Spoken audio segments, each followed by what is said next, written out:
નમસ્કાર દર્શક મિત્રો, પ્રાદેશિક ન્યૂઝમાં આપણી સાથે હું પાર્થ વેલાણી।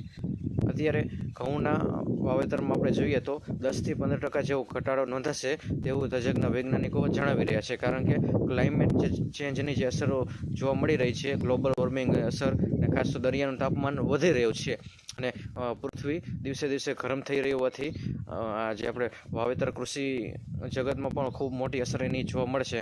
દર વર્ષે આપણે જોઈ રહ્યા છીએ ઉત્પાદનમાં પણ નોંધપાત્ર ઘટાડો જોવા મળતો હોય છે। ત્યારે આ ઘઉંનો પાક છે એ તો જે દરરોજ ઉપયોગમાં લેવાતો જે પાક છે, કારણ કે ઘઉં એક એવી વસ્તુ છે કે તે દરેક લોકો એનો ઉપયોગ કરે છે ને આ વર્ષે એટલું ઉત્પાદનમાં જે ઘટાડો નોંધાશે એવું નથી। ગયા વર્ષે પણ નોંધારો થોડો નોંધાતો હોય જ।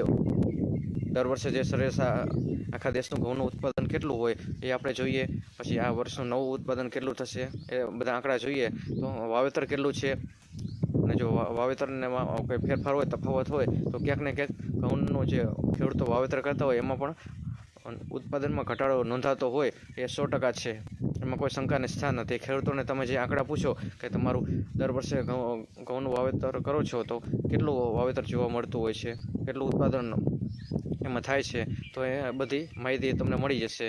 અને ખાસ તો એ ગ્લોબલ વોર્મિંગની જે અસરના લીધે ઘઉંમાં નોંધપાત્ર જે ઘટાડો જોવા મળશે। નમસ્કાર।